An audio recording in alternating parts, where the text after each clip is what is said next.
우리가 지난 일주 동안 하늘의 왕국에 관한 비유에 대해서 쭉 살펴봤습니다. 본래 예수님은 유대인들의 왕으로 오셔서 이 땅에 하늘의 왕국을 세우시고자 하셨습니다. 하지만 유대인들은 자신들의 왕을 알아보지 못하고 거부했고 하늘의 왕국은 세워지지 못하고 말았습니다. 이로 인해서 예수님은 이제 하늘의 왕국이 어떻게 될 것인지에 대해서 설명하시게 되는데, 그 내용이 바로 우리가 지난 시간으로 쭉 살펴봤던 하늘의 왕국에 관한 비유였습니다. 예수님은 하늘의 왕국에 관한 비유를 몇 번이나 반복해서 말씀하셨어요? 12번. 예. 마태복음에만 12번이나 반복해서 말씀하셨어요. 12번이나 반복해서 말씀하셨다는 것은 그만큼 이 하늘의 왕국에 대한 것이 중요하기 때문이라는 것을 우리에게 알려준다는 것입니다. 거기에는 어떤 내용이 있습니까? 첫째, 여전히 이 왕국 프로그램은 진행 중에 있다는 사실 우리에게 알려주기 위해서 이것을 12번이나 반복하셨어요. 두 번째는 여전히 예수님은 우리의 왕이라는 사실을 알려주고 있습니다. 우리나라에서는 하나님의 나라, 또 그의 나라 이렇게 우리가 익숙해져 있죠. 그런데 이제 영어 성경에서는 전부 다 킹덤으로 되어 있는데요. 왜 이것을 우리가 왕국이라고 말해야 되느냐면, 나라라고 하면은 우리가 살고 있는 나라마다 이념이 다 다릅니다. 그렇죠? 우리나라는 민주주의 국가죠. 그래서 민주주의예요. 또 어떤 나라는 사회주의이기도 하고 또 공산국가도 있고 합니다. 그러니까 나라라고 하면 어떤 이념에 대해서 우리가 깊게 생각하게 되지만, 왕국이라고 말하면 우리 예수님께서 직접적으로 다스리는 그러한 나라예요. 그러니까 왕의 통치를 받는 나라이기 때문에 우리가 이 세상 살면서 민주주의니 어떤 이념이니 이런 거에 끌려갈 것이 아니라, 우리가 정말 중요한 생각하는 건 뭐라고요? 하나님의 왕국에 대한 이념을 지녀야 된다. 그래서 우리가 이제 왕국이라고 그렇게 말을 하는데요. 여전히 우리 예수님은 우리의 왕이십니다. 믿으십니까? 네, 여전히 우리의 왕이세요. 이 비유의 말씀을 듣고 깨달을 때 또 성경 뭐라고 말합니까? 있는 자는 더 풍성해진다고 예수님께서 말씀하셨어요. 우리 예수님께서 12번이나 거듭해서 이 왕국에 대한 비유를 우리에게 설명해 주신 이유는 우리가 듣고 더 풍성해지길 원함입니다. 네. 그런 의미에서 지난 일주 동안 살펴봤던 그런 내용들을 간단하게 좀 복습해 보면, 그 첫 번째 비유가 뭐가 있었어요? 씨 뿌리는 자의 비유가 있었죠. 예, 이 비유는 하늘의 왕국을 받아들이는 사람들의 네 가지 유형이 있다는 것을 설명해주고 있어요. 그래서 마음의 밭 이렇게도 표현하는데요. 첫 번째가 무슨 밭이 있었어요? 길가에 씨를 받은 자가 있었죠. 예, 길가에 씨를 받은 자는 듣고도 깨닫지 못하는 사람이에요. 아무리 하나님의 왕국이 가까이 왔다, 침례자의 왕과 예수님이 처음 복음을 전파했을 때 회개하라, 하늘의 왕국이 가까이 왔다 이렇게 말해도 그들은 듣질 않아요. 그럼 구원 받았어요, 못 받았어요? 예, 구원 받지 못한 사람이라고 누가복음에서 얘기하고 있습니다. 또 두 번째는 돌밭에 씨를 받은 자예요. 이 사람들은 구원은 받았지만 뿌리가 깊지 못해서 시험의 때에 실족하는 사람입니다. 그러니까 구원은 받았을지라도 여전히 자기 감정에 충실한 거죠. 기쁠 때만 막 업돼가지고 하나님 잘 믿다가 또 기분이 안 좋으면 어떻게 해요? 금방 실족해 버린다는 거예요. 네. 사실 우리를 가장 괴롭히는 게 감정이죠. 네. 그런데 씨를 단단하게 내리고 있는 사람들은, 뿌리를 단단하게 내리고 있는 사람은 절대로 감정에 휩싸이지가 않아요. 좀 힘들어도 하나님의 왕국을 보는 거예요. 네. 좀 서운한 거, 예수님이 십자가에 못 박혔는데 뭘, 이 정도까지 거, 이렇게 생각할 수 있는 사람이 사실은 아주 성숙한 사람인 거예요. 자, 그 다음에 세 번째는 가시밭에 씨를 받은 자입니다. 구원은 받았다 할지라도 세상의 어떤 재물과 염려에 속는 사람들 얘기해요. 그래서 뭐라고 말했어요? 숨이 막혔다라고 얘기해요. 여러분 마음속에 근심 있고 염려가 있으면 답답하죠. 숨이 콕콕 막히죠. 예, 정말로 우리가 사람이 성장하는 데 있어서 이런 염려와 재물에 대해서 쏟게 되면 신앙이 성장하지 못하도록 막아버린다는 거예요. 우리의 혼이 괴롭게 된다는 거죠. 그래서 신앙적으로 성장하지 못한다는 것을 알려주고 있습니다. 마지막으로는 좋은 땅에 씨를 받은 자예요. 예, 말씀을 듣고 깨닫는 사람입니다. 이 사람들은 100배, 60배, 30배의 결실을 맺는다고 말하고 있어요. 열매를 맺는다. 예. 그래서 이 열매 맺는 삶이 되어야 된다는 것을 우리 씨 뿌린 자의 비유를 통해서 예수님께서 우리에게 교훈으로 제공해 주고 있는데, 이것을 좀 더 구체적으로 설명한 내용이 누룩의 비유와 밭에 숨겨진 보물, 좋은 진주를 구하는 상인에 관한 비유라고 생각이 되어집니다. 자, 그리고 두 번째 비유는 알곡과 가라지의 비유예요.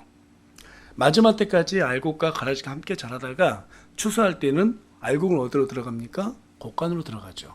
예. 그리고 가라지는 불태워진다는 그런 내용을 담고 있습니다. 다시 말해서 알곡과 가라지의 비유는 심판 때에 있을 하늘의 왕국에 관해서 직접적으로 비유하는 그러한 표현이라고 할 수 있겠어요. 세 번째는 겨자씨에 관한 비유입니다. 실제로 하늘의 왕국이 도래하게 되면 모든 민족이 이곳으로 모여들어서 안식을 누리게 될 것이라는 그러한 비유를 예수님께서 설명한 것이 바로 이 겨자씨의 비유예요. 네 번째는 누룩의 비유입니다.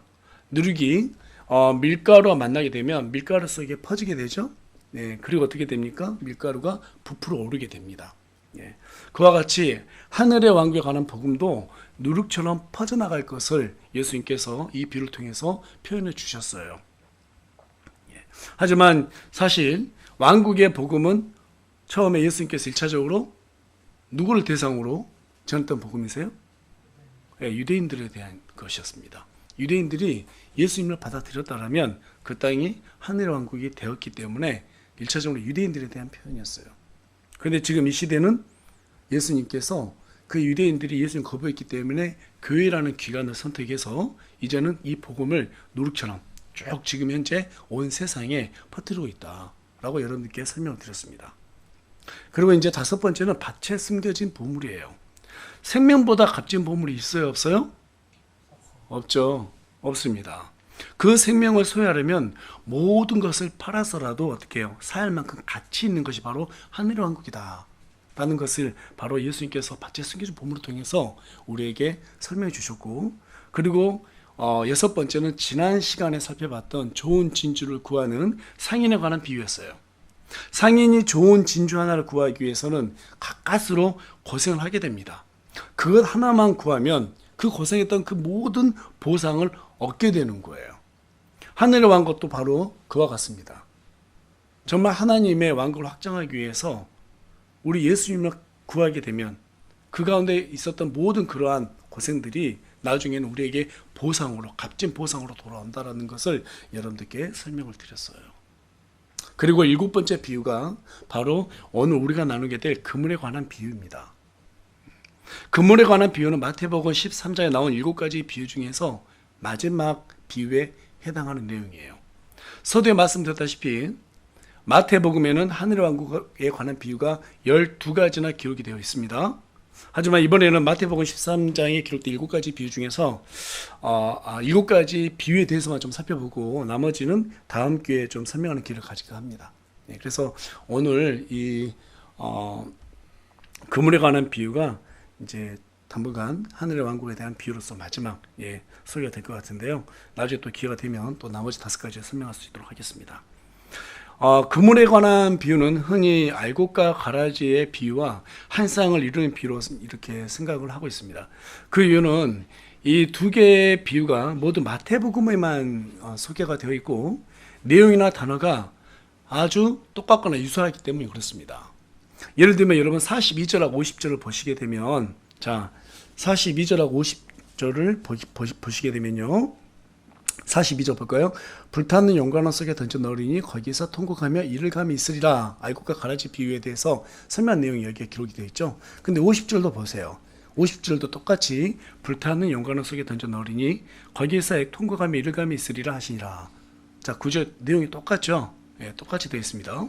또 뿐만 아니라 40절하고 49절을 보면 세상 끝에도 이러하리라. 이렇게 내용이 똑같은 내용이 반복되고 있습니다. 그리고 그것을 구분하는 존재가 천사들이라는 사실도 41절하고 49절도 똑같이 언급이 되어 있어요. 계속해서 알곡과 가라지에서는 추수 때까지 기다렸다가 심판한다고 말하는가 하면 그물에 관한 비유에서는 고기가 가득 찰 때까지 기다린다는 내용도 똑같이 언급이 되어 있습니다. 이런 점에서 그물 비유는 알곡과 가라지 비유와 짝을 이루고 있다고 볼 수 있어요. 그런데 여기는 차이가 있어요. 단지 차이가 있다라면 알곡과 가라지의 비유는 알곡과 가라지가 추수 때까지 함께 자라도록 그만두었다가 심판하는 내용을 담고 있어요. 하지만 그물에 관한 비유는 그물을 통해 물고기를 잡아 올리는 것으로 표현되고 있습니다. 그러니까 정적인 것과 동적인 것이 차이점이 있는 거죠.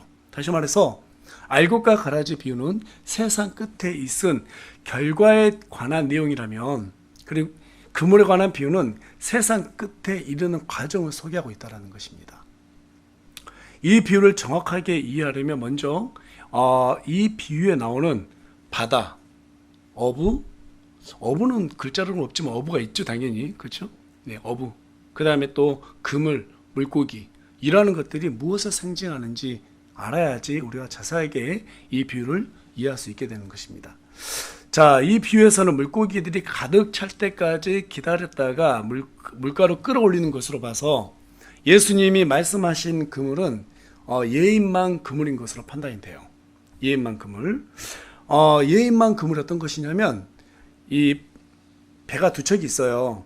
그리고 한쪽에 한쪽 배가 한쪽 그물을 잡고 있고, 다른 배가 이제 반대쪽 그물을 잡아요. 그리고 그물이 한쪽은 밑으로 가라앉아야겠죠. 예, 그래서 여기다가 납덩어리나 돌 같은 거 있죠. 그런 것들 무거운 것을 달아요. 이렇게 쭉 달아요. 그리고 위에다가는 반대로 나무라든지 어떤 코르크 같은 가벼운 것들을 달아놔요. 그러면 이 위에 있는 그물은 뜨고 아래에 있는 그물은 딱 가라앉아 있겠죠. 이 아래에 있는 그물이 바다 밑바닥까지 딱 닿아요. 그러면 이 두 대 배가 서로 쭉 같이 가다가 해변과 가까워졌을 때 서로 만나요. 만났을 때 그때 이제 사람들이 그물을 끄집어내는 거예요. 끌어올리는 거예요. 예. 자, 그렇게 되면 여기에 그 그물에는 온갖 것들이 다 있겠죠. 예. 불가사리도 들어있고, 우리가 좋아하는 맛있는 생선도 있을 수 있고, 또 우리가 못 먹는 생선들도 있을 수 있단 말이에요. 예. 그렇게 이 예인만 그물은 모든 것을 전부 다 끄집어내는 데 사용하는 그러한 비유입니다. 자, 그렇다면 이 비유에서 그물은 무엇을 상징하냐? 그물은 교회를 상징한다 볼 수 있고, 바다는 세상을 상징해요. 그리고 물고기들은 교회 안으로 모여든 사람들이고, 어부는 그리스도와 제자들을 상징한다고 볼 수 있습니다. 여기에서 중요한 것은 그물이 교회를 상징한다는 거예요. 알곡과 가라지 비유에서는 교회를 상징하는 그런 내용이 없습니다. 그런데 여기는 분명하게 교회를 상징하는 그런 그물이 표현이 되어 있다는 거예요. 마치 이 그물을 쳐서 고기를 잡는 모습이 거대한 바다 위에 여러 채의 배가 고기를 잡기 위해서 그물을 던지는 모습이 연상이 됩니다. 교회가 세상에 복음을 전하기 위해서 각 지역에 세워져 있는 것과 같아요. 하지만 교회라고 해서 그곳엔 전부 다 어때요? 의인만 있는 것이 아니죠? 예. 제가 아주 어렸을 때부터 교회를 다녔는데, 학생 때도 보고 청년 때도 보고 또 성인이 돼가지고 이렇게 쭉 보니까 다 그렇게 성숙한 사람들만 다닌 것이 아니더라고요. 예. 이런 사람 저런 사람 여러 종류의 사람들이 다니기 때문에 어떤 분들은 영적으로 성장하는 분이 있는가 하면, 어떤 분들은 어때요? 이제 갓 태어난 아이들 같은 그러한 신앙을 가진 분들도 있고, 또 어떤 분들은 약간 이렇게 성장한 그런 분도 있고 그렇습니다. 또 반대로 교회를 다닌다고 해서 다 구원받은 사람들이 아니에요. 구원을 받지 않고 교회에 앉아 있는 사람도 많이 있고요. 또 반대로 오히려 하나님을 대적하는 사람들도 교회에 있습니다. 분명히 있습니다. 자, 그러면 그러한 것들, 우리가 방금 전에 예인만 그물로 쫙 했을 때 먹을 수 있는 생선도 있고 먹을 수 없는 고기도 있다고 말씀을 드렸지 않습니까? 그래서 여러 가지 그러한 사람들이 있다는 것을 우리에게 알려주고 있는데, 자, 그렇다면 그런 사람들을 우리 예수님께서 어떻게 분류하느냐? 우리 다 같이 48절 말씀 보도록 하겠습니다. 자, 48절 다 같이 한 목소리 읽어보겠습니다. 시작. 그물이 가득 차매 그들이 그것을 물가로 끌어내고 앉아서 좋은 것은 모아 그릇에 담고 나쁜 것은 버렸느니라. 자, 그물이 가득 찼다는 말은 시기적으로 교회의 복음의 사역이 완성되었다고 볼 수 있습니다. 무슨 말이에요? 심판의 날이 도래했다라는 거예요.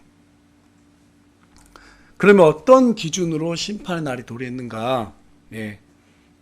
믿지 않는 자들의 수로 우리 하나님께서 판단할까요? 아니죠. 의인의 수. 구원받을 사람의 수가 다 찼을 때, 그때가 바로 가득 찼다라는 표현이라고 볼 수 있습니다. 누가 구원을 받고 그 수가 얼마가 되는지 우리는 알 수 있어요, 없어요? 알 수가 없습니다. 오직 하나님 한 분만 알고 계세요. 그래서 우리가 로마서 8장 29절에 가서 보니까, 자, 한번 가서 볼까요? 로마서 8장 29절입니다. 자주 이것 때문에 교리적으로 상당히 많이 부딪히는데요. 분명하게 성경이 어떻게 말하고 있느냐. 우리 다 같이 한 목소리 읽어보겠습니다. 시작. 그분께서는 자신이 미리 하신 자들을 또한 예정하사 자신의 아들의 형상과 같은 모습이 되게 하셨나니, 여기까지 읽겠습니다.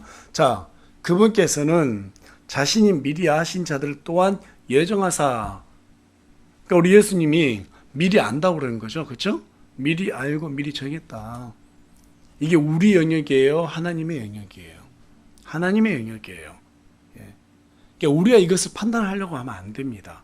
우리는 모르잖아요. 누가 구원을 받았고 그 수가 되는지 전혀 알 수가 없습니다. 하지만 하나님께서는 어떤 사람이 구원을 받고 안 받을지 다 아신다는 거예요. 미리 아시고 예정했다라는 거예요. 그러니까 여러분, 이거 예정론하고 다릅니다. 예정론을 보면 안 돼요. 예정론이라고 하는 것은 구원 받고 안 받는 것은 운명이다, 숙명이다, 이렇게 말해요. 그래서 복음을 전하지 않아도 구원 받을 사람 구원 받는다, 이건 말이 안 되는 거예요. 그러니까 이거 왜 이러한 이단 교리가 나오냐면, 사람이 하나님의 영역까지 가서 보려고 하니까 그래요. 하나님의 영역하고 인간의 영역은 분명히 다릅니다. 분명히 성경은 그런 것들을 공개하지 않고 있어요. 그런데 그것을 갖다가 마치 본인들이 하나님의 입장에서 뭔가를 설명하려다 보니까 이러한 엉뚱한 교리가 나오는 거예요. 구원을 누가 받을지 안 받을지 우리는 알 수 없습니다. 우리는 어떻게 해야 돼요? 그냥 전해야 되는 그러한 존재예요. 모르기 때문에. 여러분, 우리가 누구를 구원시킬 수 있어요, 없어요? 시킬 수 있어요, 없어요? 우리가 시키는 게 아니죠. 우리가 시키는 게 아니에요. 우리가 전한 복음이 그 사람을 구원시키는 거예요. 한때는 저도 우리 부모님이 구원받지 않은 거에 대해서 너무나 가슴 아파가지고 계속해서 전했는데요. 삶이 안 좋아지더라고요. 삶이 안 좋아져요. 그래서 그냥 기도만 하고 그렇게 지내왔습니다. 근데 또 어떤 사람들한테는 복음을 전했는데 금방 받아들여요. 금방 받아들여요. 이게 어떻게 된 것인가? 늘 헷갈리더라고요. 복음을 사람들에게 쭉 전해보면 어떤 사람은 너무 쉽게 받는가 하면 어떤 사람은 2년, 4년 걸려야지 받는 사람들이 있고 그런 사람들이 있습니다. 그런 것들을 봤을 때 하나님이 사람을 구원하는 것은 내 영역이 아니구나. 하나님 영역이구나. 그래서 우리는 뭘 하는 거예요? 그냥 전하기만 하면 되는 거예요. 우리의 감정의 안타까움으로 사람들을 구원시킬 수가 없습니다. 우리가 막 안타까워한다 해서 그 사람 구원 받는 것도 아니에요. 하나님의 말씀이 그 사람 안에 들어가서 어떻게 해야 돼요? 운동을 하는 거예요. 그리고 그 사람을 주장하는 거예요. 계속해서 그 사람을 두드리는 거예요, 말씀이. 그리고 그 사람이 그 문을 열었을 때 우리 하나님의 말씀이 그 안으로 들어가게 되는 거예요. 그래서 시편에서 뭐라고 말하고 있어요? 문두라 머리 들어라. 그렇죠? 우리에게는 마음의 문이 있습니다. 그 문을 각 사람이 열어야지 구원받는 거예요. 우리 하나님은 강제적으로 사람 구원시키지 않습니다. 우리 하나님 인격적인 하나님이세요.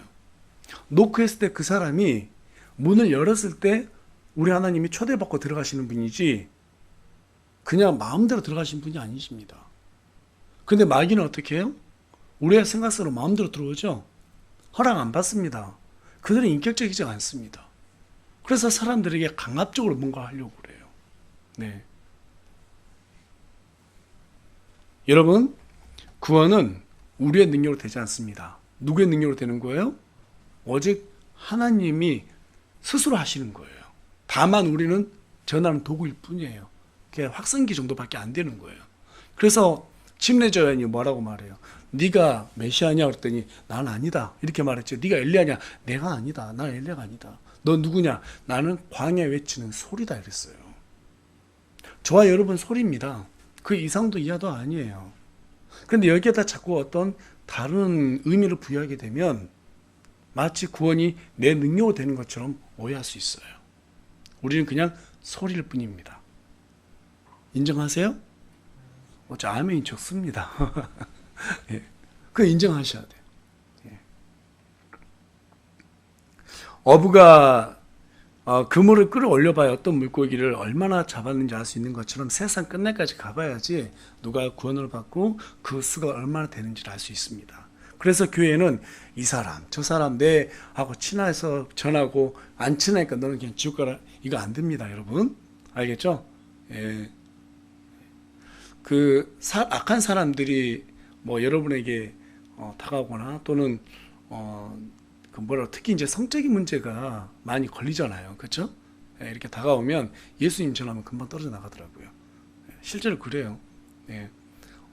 어떤 우리 형제님들 어떤 예쁜 여성분이 와가지고 유혹을 하거든 예수님 믿으세요 해보세요. 그 다음부터 절대 접근 안 해요. 예, 우리 자매님도 마찬가지예요. 예. 그래서 좋은 우리 형제 우리 청년들 앉아 있는데 정말 좋은 그리스도인 만나고 싶으면 복음을 전해 보면 나와요. 그러면 이제 그 형제 자매들도 우리는 정말 같은 형제 자매구나 하면서 이 믿음을 보면서 서로 만나야지 나중에 좋은 가정을 꾸릴 수가 있어요. 예. 그래서 여러분 어디 가서 사람들 관계할 때 예수님 믿으세요 복음 전해봐요. 예. 그 사람하고 오래 갈지 안 갈지 쉽게 판단이 나옵니다. 사실은. 예. 여러분 우리가 복음을 전하는 것은 그물치는 원리와 같습니다. 그래서 우리는 어부예요, 어부. 예. 이 일을 위해서 예수님이 베드로와 안드레를 불렀어요. 그렇죠? 그리고 그들에게 뭐라고 말합니까? 나를 따르라. 내가 너희를 사람을 낚는 어부가 되게 하리라. 네. 여러분 교회는 사람을 낚는 곳입니다. 이것이 하나님이 교회에게 주신 명령이에요. 예, 명령이에요. 또 교회가 맡은 숙명입니다. 하지만 사람을 낚으려면 어떻게 해야 될까요? 훌륭한 어부가 되어야 합니다. 훌륭한 어부가 되어야 돼요. 훌륭한 어부는 거기만 잘 잡으면 된다는 막연하게 생각하지 않습니다. 훌륭한 어부가 되려면 첫째 어떻게 해야 될까요? 바다의 날씨를 읽어야 돼요. 바다의 물결도 봐야 되고 날씨도 보고 그 다음에 어때요? 부는 방향도 봐야 되고 그 다음에 공기 습도도 이렇게 알아야 돼요. 그러면 오늘 바다가 어떻겠구나라는 것을 짐작할 수 있다고 합니다. 작년엔가 제가 이제 TV 보다 막 혼자 웃었는데요. 한 방송사에서 올 여름 언제 일본으로부터 태풍이 온다는 소식이 전달되고 있습니다 하면서 기상청에서 그렇게 보고 있습니다. 그래서 현지에서 지금 어떤지 보겠습니다. 바람이 막 부는 가운데 한 어부가 가요. 그러면서 선생님 태풍이 온다고 그러는데 선생님은 어떻게 대비하고 계세요? 그랬더니 나 대비 안 해요. 왜 안 하세요? 그랬더니 제가 30년 동안 이 바다에서 고기를 잡았는데 에이 태풍 안 와요. 태풍 안 와. 그렇게 얘기하는 거예요. 근데 진짜 태풍 안 왔어요. 기상청이 틀렸어요.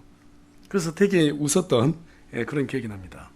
여러분 이게 바로 훌륭한 어부예요. 훌륭한 어부는 내 생업을 위해서라도 바다가 어떤지 계속 세심하게 관찰을 해요. 기상청보다 더 정확하게 이렇게 맞추는 거예요. 이게 훌륭한 어부입니다. 마태복음 16장 1절에서 3절에 가서 보면 자 바리새인들과 사두개인이 나옵니다. 그러면서 예수님한테 표적을 구하는 그런 내용이 나오는데요. 우리 잠깐 찾아가서 살펴볼까요? 마태복음 16장 1절에서 3절까지 말씀인데요. 우리 한 목소리 한번 읽어보겠습니다. 시작.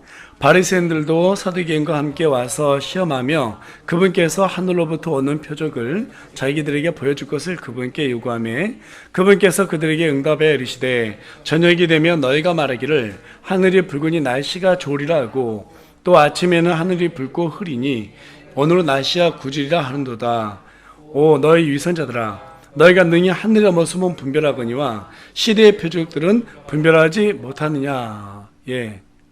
훌륭한 어부들은 이렇게 날씨를 갖다 잘 이렇게 분별하잖아요. 그렇다면 우리 그리스도인들이 훌륭한 어부가 되려면 어떻게 해야 될까요? 시대를 바르게 분별할 수 있어야 돼요. 예. 여러분 이사야서 26장에 가서 보면 우리 하나님께서 이스라엘이 멸망한다고 어때요? 예레미야라든지 이런 대언자를 통해서 다 예언을 하십니다. 미리 말씀을 주세요. 그리고 이사야 대언자를 통해 가지고 다시 이 시온 예루살렘이 다시 하루아침에 세워질 것이다 라고 그렇게 예언을 했어요. 유대인들은 그 말씀 한 구절 때문에 66장 이사야서 66장 9절 이 한 말씀 때문에 지난 2600년 동안 자신들의 그 혈통을 보존했어요. 자신들의 언어를 보존했어요. 자신들의 문화를 보존했어요. 그들은 지금도 율법을 신봉하고 있습니다. 대단하지 않습니까? 근데 정말 이 마지막 때 가까이 오니까 1948년 5월 14일에 이스라엘이 그 예언대로 하루아침에 생겨났어요. 다시 재건이 되었어요. 이것만 보더라도 여러분 시대가 지금 어떻게 돌아가고 있는지 우리가 분별해야 되지 않겠어요? 지금 세상에는 성경이 말하고 있듯이 세상 마지막 날에 있을 지진이라든지 기근이라든지 코로나19라고 하는 전대미문의 이 역병이 온 세상을 지금 덮치고 있습니다. 요즘 또 아주 심각한 게 지구 온난화라고 그러죠. 그래서 지금 비가가 계속 녹고 있고 해수면이 올라가면서 지금 몰디브도 거의 다 지금 잠겨가고 있다고 그러고요. 엊그저께 뉴스 보니까 어떤 몇 개 나라들이 지금 이제 잠겨가지고 아예 다 사람들이 나라를 버리고 떠난 그런 나라도 지금 생겨나고 있습니다. 믿지 않는 사람들만 보더라도 우리나라도 2036년이 되면 해수면이 많이 잠긴다 이렇게 말하고 있어요. 일본은 더 심각하고요. 이런 것들을 봤을 때 정말 세상의 마지막이 지금 다가오고 있다. 지금 이런 것들 우리가 알아야 되지 않겠어요? 그냥 아는 걸로 끝나는 것이 아니라 이러한 것들을 분별하면서 우리가 그물의 역할을 해야 되겠구나. 정말 복음을 전해야 되겠구나. 그런 생각을 가져야 된다는 거예요. 두 번째로 훌륭한 어부가 되려면 어떻게 해야 되느냐? 부지런해야 됩니다. 부지런해야 돼요. 저희 그 이모님께서 이모부님과 같이 어업을 하셨어요. 시골에서. 가서 종종 놀러 가서 보면 정말 힘든 것 같아요. 쉴 새 없이 일을 하시더라고요. 쉴 새 없이. 새벽에 일찍 배 띄워서 나가서 고기 잡아와서 분류해서 시장에 갖다 팔고, 그쵸? 또 끝나면 와서 그물 찢어진 거 있으면 수선하고 그물 다시 다 정리하고, 그러면은 벌써 이제 밤이 되는 거예요. 주무시고 또 새벽에 일어나서 이걸 계속 반복하시더라고요. 참 힘들어요. 부지런하지 않으면 저 노부가 될 수가 없습니다. 그와 마찬가지예요. 복음을 전하려면 부지런해야 됩니다. 세상 일에만 부지런할 것이 아니라 우리가 복음을 위해서 산다는 것도 우리가 알고 부지런하게 움직여야 됩니다. 이번 주도 한번 봐보세요. 여러분 살아온 거 한번 딱 봐보세요. 월요일 날은 어때요?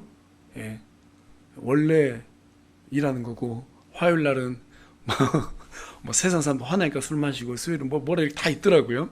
다 까먹었는데 우리 월요일이니까 원래 놀고, 화요일이니까 화가 나니까 놀고, 뭐 이래버리면 언제 복음을 전해요? 코미디에서 말한 것처럼 소는 누가 키워요? 정말 하루하루 그냥 세상 사는 게 늘 다른 쳇바퀴 돌듯이 도니까 우리가 이게 바빠요. 너무 바쁘다 보니까 복음에 대해서 관심 가질 시간이 사실상 없어요. 이 시대는 보니까요, 마귀가 우리를 너무 바쁘게 해요. 바쁘게 해서 복음에 관심을 못 갖게 합니다. 이게 지금 오늘날 마귀의 전략인 것 같아요. 이 자본주의 시대 속에서 돈이 없으면 살 수가 없잖아요. 그거에 대한 공포심을 줘요. 염려하게 만들어요. 근심하게 만들어요. 그래서 복음을 전하는 것보다 내가 어떻게 하면 먹고 살 수 있는지 거기에 대한 관심을 되게 크게 가져요. 그런 관심에는 상당히 우리가 급하게 움직여요. 그런데 복음에 대해서는 급하게 안 움직인단 말이에요. 그것만 보더라도 우리가 조금 회개해야 되지 않겠어요? 네, 마음을 다시 가져야 되지 않겠습니까? 여러분 마음을 다시 되잡아야 돼요. 그리고 우리 하나님께서 우리에게 주신 명령이 무엇인지를 바로 알고 부지런하게 움직여야 됩니다. 각자 여러분의 삶 속에서 이렇게 말씀을 듣고 동기부여를 받았으면 내일부터 나가서 내가 세상 일도 이렇게 열심히 하는데 복음 전하는 일도 소리하면 안 되지. 이게 우리의 양심이 되어야 됩니다. 우리 양심이 되어야 돼요. 그런데 왜 우리가 부지런하지 못하느냐? 이유는 간단한 것 같아요. 같은 그리스도인들끼리도 다들 안전하는 것 같아요. 그러니까 괜히 안심하는 것 같아요. 여러분, 신앙은 1대1의 신앙입니다. 하나님과 나의 1대1의 신앙이에요. 여러분 학교에서 공부해서 1등 하려면 어떻게 해야 돼요? 다른 친구들 놀 때 같이 놀아야 되겠죠? 아니죠. 다른 친구들 놀 때 나는 가서 공부해야 돼요. 마찬가지예요. 사도 바울이 표토를 향해서 밀고 나아간다 했을 때, 하늘의 보상을 바라라 했을 때, 우리가 하늘의 보상을 받으려면 남이 복음을 전하다 안 전하다 그건 상관할 게 아니에요. 나만 잘하면 되는 거예요. 나만 잘하면 되는 거예요. 네. 우리가 복음에 대한 좀 열심을 내면 좋겠어요. 그렇게 할 거죠? 예, 그렇게 됐으면 좋겠습니다. 예, 계속해서 우리가 48절 말씀 가서 보니까 물가로 끌어내고 앉아서 좋은 것은 모아 그릇에 담고 나쁜 것은 버렸느니라 이렇게 말합니다. 여기에서 물가로 끌어내고 앉아서라고 이렇게 말하고 있는데, 이 말은 우리가 좋든 싫든 원하든 원치 않든 이 세상의 모든 사람들은 마지막 때가 되면 누구든지 심판의 장소로 끌려간다는 거예요. 그곳에서 우리 예수님께서 어때요? 심판서에 앉아 계세요. 앉아 계세요. 그리고 각 사람의 행위에 따라서 심판하게 됩니다. 그리고 좋은 물고기는 모아 그릇에 담고 나쁜 물고기는 버렸다고 말하고 있습니다. 의인과 악인을 정확하게 구분한다는 말입니다. 유대인들은 레위기 11장 10절에 가서 보면 지느러미와 비늘이 없는 그러한 물고기는 먹지 말라고 되어 있어요. 그건 가증한 것이라고 말하고 있습니다. 그래서 유대인들은 물고기를 딱 잡아 올렸을 때 비늘이 없거나 지느러미 없는 물고기 다 버렸어요. 옛날에 저 어렸을 때 생각나거든요. 이렇게 이모님하고 이모부님하고 같이 이렇게 낚시 그물을 갖다 통발 같은 거 쳐놓잖아요. 예, 건져 올려요. 그럼 거기에 보면 보거가 있어. 보거.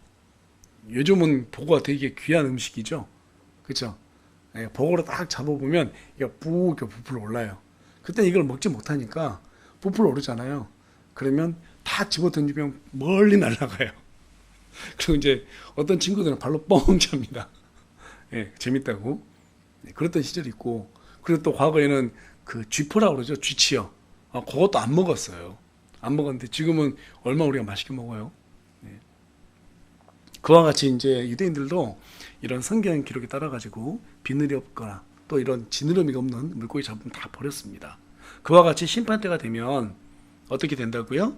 이런 좋은 물고기, 그러니까 의인은 그릇에 담는다. 하늘의 왕국에 들어가는 거고, 그렇지 않은 사람들은 전부 다 나쁜 것들이죠. 악인들은 영광으로 들어간다. 그게 바로 지옥이다라고 얘기하고 있어요. 소금에 절이듯이 들어간다고 그러죠. 여러분, 용광로 얼마나 뜨겁습니까? 그 들어가면 다 녹아버리잖아요. 그 엄청난 고통이 있는 곳에 이 악인들은 나중에 영원히 들어가서 어때요? 고통을 받는다라는 거예요. 이게 바로 심판입니다. 오늘날 수많은 교회들이 있습니다. 또 수많은 그리스도인들이 주님을 찾고 있습니다. 하지만 그 안에는 진짜 성숙한 그리스도인들도 있는가 하면 또 가짜 그리스도인들도 함께 섞여 있습니다. 가짜 그리스도인들은 은혜로 하나님을 믿지 않습니다. 자신들의 종교적인 신념에 따라서 주님을 찾는 사람입니다. 그래서 마태복음 7장 21절 가서 보니까 우리 예수님께서 뭐라고 말씀하세요? 내게 주여 주여 하는 자가 다 하늘의 왕국에 들어가지는 아니하고 오직 하늘에 계신 내 아버지의 뜻을 행하는 자라야 들어가리라, 이렇게 말하고 있습니다. 거짓 대언자들과 적그리스도들은 뻔뻔하게 주여 주여 하면서 기적을 통해서 사람들을 미혹합니다. 그것을 하나님께서 원한다고 이렇게 생각을 하세요. 그런데 심판 때에 되면 그들이 뭐라고 예수님께 변명합니까? 마태복음 7장 22절입니다. 그날에 많은 사람들이 내게 이르기를 주여 주여 우리가 주의 이름으로 대언하지 아니하였나이까? 주의 이름으로 마귀들을 내쫓지 아니하였나이까? 주의 이름으로 많은 놀라운 일들을 행하지 아니하였나이까? 여러분, 지금 보니까 그날에 적은 수래요, 많은 수래요? 많은 수래요. 그날에 많은 사람들이 예수님한테 그런 말을 한다는 거예요. 결코 불신자는 우리 주 예수 그리스도 이름으로 마귀를 쫓아낼 수 없다고 사도행전 19장 13절에서 17절에 기록되어 있습니다. 게다가 주님이 우리에게 이런 명령을 내린 적도 없어요. 지금 예수님이 우리에게 무슨 명령 내리셨어요? 그물이라 말하잖아요. 그렇죠? 복음을 전하라고 했지. 너 기적행해야 돼. 너 병 낫게 해야 돼. 이런 명령 하지 않았단 말이에요. 그 이상 그런 것들보다 더 고차원이 복음 전하는 거예요. 네. 여러분, 복음 전하는 것이 기적행하는 것보다 훨씬 더 중요합니다. 예. 기적행하고 그런 것은 그 다음이에요. 그런데 이런 가짜 적그리스도들은 그것이 마치 하나님을 믿는 믿음으로 생각한단 말이에요. 그러니까 어떤 교회들 가보면 뭐라고 그래요? 방언하지 못하면 구원 안 받은 것이다, 이렇게 말한단 말이에요. 저도 과거에 방언 진짜 열심히 했거든요. 예, 무릎 아파 죽겠더라고요. 막 방언하면서 기도하는데 무릎이 그렇게 아파요. 목이 쉬도록 그렇게 방언하고 별별 여러 가지 일들을 많이 봤습니다. 뭐 팔이 짧아지고 다리 짧아지고 막 길어지고. 근데 어느 날 갑자기 생각해 보니까 그것이 뭐가 중요하지? 이런 생각이 드는 거예요. 팔이 짧아지고 다리가 짧아지고 길어지고 이게 사람 구원시킬 수 있는 게 아니잖아요. 그렇죠? 무엇이 사람들을 구원시키는 거예요? 복음이에요. 성경 말씀입니다. 성경 말씀이에요. 그래서 말씀을 모르면 우리가 이런 것에 다 미혹이 된단 말이에요. 오직 복음만이 우리를 살리고 복음만이 세상을 구원할 수 있습니다. 믿으십니까? 예. 그 부분에 대해서 우리가 확고한 믿음이 없으면 이런 잘못된 교리들에 전부 다 미혹당해서 휩쓸려가게 돼 있어요. 그래서 사람들은 이 보는 것에 약해요. 이빨에 금이빨 됐다. 그럼 막 그것을 쫓아가요. 어떤 그 권사님이래요. 어떤 교회 권사님이 목사님한테 가가지고 목사님 어느 집회 갔는데 세상에 그 목사님이 금이빨 그 사람이 진짜 금이빨 됐어요. 목사님 믿으세요. 사실이에요. 그러니까 그 목사님이 시큰둥하게 듣고 있더라는 거예요. 그러니까 권사님이 또 다시 한번 집회 갔다 와서 세상에 목사님 그 교회에서요 못 걸었던 사람이 걸어놨어요. 진짜요. 사실이에요. 이렇게 막 말하는 거예요. 진실이에요. 그 목사님이 그 권사님한테 한마디 했다고 그래요. 권사님, 진실이 진리입니까? 정말 뼈를 때리는 말입니다. 여러분, 그게 사실일 수 있어요. 근데 그것이 진리가 될 수 있나요? 진리가 될 수 없단 말이에요. 진리는 진리로만 간통할 수 있는 거예요. 기적이 진리를 간통할 수가 없습니다. 왜 우리가 말씀으로 다시 돌아가야 되죠? 오직 진리만이 진리를 밝혀주기 때문에 그렇습니다. 그래서 우리는 말씀이 우리에게 있어서 최고의 권위가 돼야 되고, 오직 말씀으로 다시 돌아가야지만이 우리 하나님이 어떤 분인지, 그분이 우리에게 요구하는 게 무엇인지 그것을 분명하게 붙잡을 수 있어요. 그거 못 잡으면 인생 허비하게 되는 거예요. 여러분, 인생 가급적 오래 사세요. 오래 사는 게 좋아요. 저에게 사람들이 소원이 무엇이냐 물어보면 저는 예수님 올 때까지 사는 게 제 소원이라고 그래요. 오래 사는 게 정말 복이에요. 왜 그래요? 하나님 일을 많이 할 수 있잖아요. 기회잖아요. 죽고 나면 일 못해요. 지금 하늘에 있는 바울, 베드로도 지금 일을 못해요. 우리는 근데 할 수 있어요. 맞아요, 안 맞아요? 그러니까 우리가 살 때 말씀으로 돌아가서 바른 방향으로 가야지 되는 거예요. 빨리 가는 거 중요하지 않습니다. 바른 방향으로 가는 게 훨씬 더 중요해요. 그것을 말씀이 우리에게 알려주고 있는 거예요. 그래서 예수님 잘못된 이런 바리새인과 서두개인들이 자신들이 기적을 일으켰다고 하면서 예수님 앞에 왜 자기들 구원 못 받냐고 따졌을 때 우리 예수님은 뭐라고 말합니까? 우리 다 같이 마태복음 12장 39절 말씀 한 목소리 읽어보겠습니다. 마태복음 12장 39절 말씀입니다. 우리 다 같이 한 목소리 읽겠습니다. 시작. 그분께서 그들의 응답하여 이르시되 악하고 음란한 세대가 표적을 구하나 대언자 요나의 표적 외에는 아무 표적도 그 세대에게 주지 아니하리라. 요나의 표적이 뭐예요? 요나가 죽었다가 어때요? 고기 뱃속에서 죽죠. 그래서 3일 만에 다시 살아나요. 오늘날 많은 현대 여러분들은 마치 요나가 안 죽은 것처럼 표현이 되어 있는데 그렇지가 않습니다. 창세기 1장 21절에 가서 보니까 분명히 하나님께서 고래라고 하는 이름을 붙였어요. 큰 물고기 고래인데 이제 우리 현대에보는 그냥 큰 물고기로만 되어 있어요. 그리고 개혁 개정에서는 큰 짐승으로 바꿔버렸는데 고래라고 해놨습니다. 나중에 그리고 마태복음에 가서 보니까 예수님께서 말합니다. 요나를 삼켰던 그 물고기가 바로 고래라고 말해요. 고래는 요나가 묻힌 장소를 얘기합니다. 의미합니다. 그리고 그가 밖에 나와서 다시 살아나요. 3일 만에. 그러니까 요나의 표적이라는 게 뭐냐면 우리 예수님께서 인류를 구원하기 위해서 이 땅에 오셔서 죽으시고 3일 만에 다시 부활하셨다. 예수님이 부활하지 않으면 우리에게도 부활이 없어요. 이게 정말 너희한테 가장 중요한 표적이다 라고 지금 예수님께서 말씀하시는 거예요. 어제 악하고 음란한 세대가 자신들의 어떤 사람들을 미혹하기 위해서 그 기적을 이용한다라는 거예요. 근데 예수님께서 이 시대 가운데 신약에서 주는 가장 중요한 표적, 그건 요나의 표적이라는 거예요. 요나의 표적. 예수님께서 우리를 위해서 죽으시고 부활하셨다. 이것만큼 중요한 표적이 없다. 이걸 지금 그들에게 말해주고 있는 것입니다. 마지막 때 가면 그렇게 예수님이 얘기한다는 거예요. 우리는 지금 이미 보고 있잖아요. 그 마지막 때를 성경 기록을 통해서. 그럼 우리가 지금 뭘 표적으로 삼아야 되겠어요? 기적을 표적으로 삼아야 되겠습니까? 방언? 병 고치는 거? 예, 그런 것들도 중요할 수 있습니다. 근데 그보다 더 훨씬 중요한 게 뭐냐? 복음이에요. 예수 그리스도께서 우리를 살리셨다는 이 생명의 복음이에요. 그게 제일 중요한 거예요. 따라서 여러분, 구원의 은혜는 신비한 기적을 지표로 삼지 않습니다. 오직 믿음을 지표로 삼고 있습니다. 그렇지 않고 종교적인 기적으로 사람들을 미혹하면 어떻게 됩니까? 우리 마태복음 7장 23절에 가서 보겠습니다. 마태복음 7장 23절입니다. 우리 한 목소리 읽겠습니다. 시작. 그때 내가 그들에게 밝게 말하되 내가 너희를 결코 알지 못하였노라. 불법을 행하는 자들아 너희는 내게서 떠나라 하시니라. 23절 봐보세요. 결코 알지 못하였노라. 너희들 처음부터 몰랐다는 거예요. 처음부터 그들은 구원받지 않았다라는 거예요. 여러분, 그런데 중요한 것은 이 말씀은 교회 안에서 있는 사람들이 일어날 일을 말하고 있습니다. 바리새인과 서기관들 다 회당으로 들어가 있었던 사람들이에요. 그런 사람들이 이 교회 내에서 분명히 있다라는 거예요. 여러분, 다시 한번 말씀드리지만 기적 쫓아가는 교회 조심해야 됩니다. 어떤 교회를 가야 돼요? 오직 복음이어야 돼요. 오직 말씀이어야 됩니다.